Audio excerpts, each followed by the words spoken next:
England of Dr. Moreau by G.Wells. Chapter 1. In the Dinghy of the Lady Vane. I do not propose to add anything to what has already been written concerning the loss of the Lady Vane. As everyone knows, she collided with a derelict when 10 days out from Callao.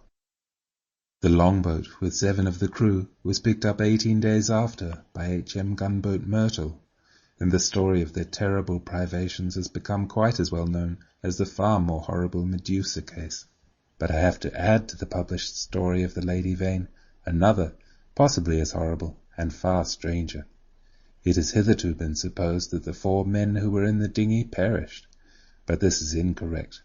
I have the best of evidence for this assertion. I was one of the 4 men. But in the first place, I must state that there were never 4 men in the dinghy. The number was 3.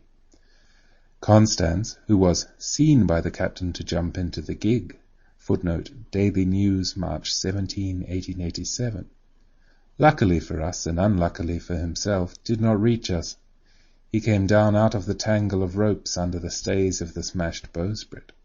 Some small rope caught his heel as he let go, and he hung for a moment, head downward, and then fell and struck a block or spar floating in the water. We pulled towards him, but he never came up.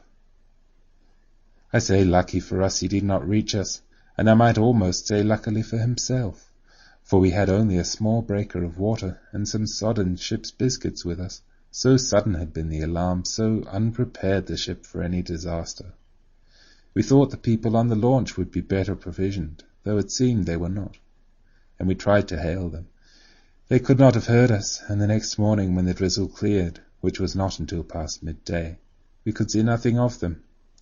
We could not stand up to look about us because of the pitching of the boat. The 2 other men who had escaped so far with me were a man named Helmar, a passenger like myself, and a seaman whose name I don't know, a short, sturdy man with a stammer. We drifted, famishing, and after our water had come to an end, tormented by an intolerable thirst for 8 days altogether. After the 2nd day the sea subsided slowly to a glassy calm. It is quite impossible for the ordinary reader to imagine those 8 days. He has not, luckily for himself, anything in his memory to imagine with. After the 1st day we said little to one another, and lay in our places in the boat, and stared at the horizon, or watched with eyes that grew larger and more haggard every day, the misery and weakness gaining upon our companions. The sun became pitiless. The water ended on the 4th day, and we were already thinking strange things and saying them with our eyes. But it was, I think, the 6th before Helmar gave voice to the thing we had all been thinking. I remember our voices were dry and thin, so we bent towards one another and spared our words. I stood out against it with all my might, was rather for scuttling the boat and perishing together among the sharks that followed us. But when Helmar said that if his proposal was accepted we should have drink, the sailor came round to him. I would not draw lots, however, and in the night the sailor whispered to Helmar again and again, and I sat in the bows with my clasp knife in my hand, though I doubt if I had the stuff in me to fight. And in the morning I agreed to Helmar's proposal, and we handed halfpence to find the odd man. The lot fell upon the sailor, but he was the strongest of us and would not abide by it, and attacked Helmar with his hands. They grappled together and almost stood up.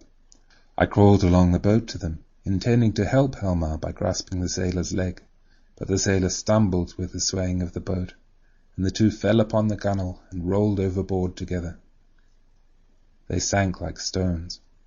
I remember laughing at that and wondering why I laughed. The laugh caught me suddenly, like a thing from without. I lay across one of the thwarts for I know not how long, thinking that if I had the strength I would drink sea-water and madden myself to die quickly. And even as I lay there I saw, with no more interest than if it had been a picture, a sail come up towards me over the skyline. My mind must have been wandering, and yet I remember all that happened quite distinctly.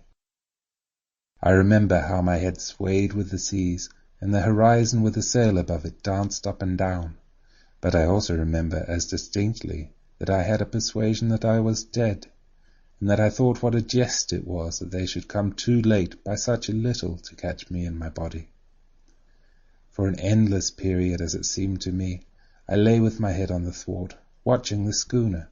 She was a little ship, schooner-rigged fore and aft, come up out of the sea. She kept tacking to and fro in a widening compass, for she was sailing dead into the wind.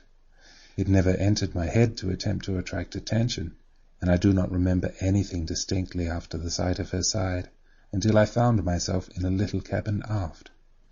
There's a dim half-memory of being lifted up to the gangway, and of a big round countenance covered with freckles and surrounded with red hair, staring at me over the bulwarks.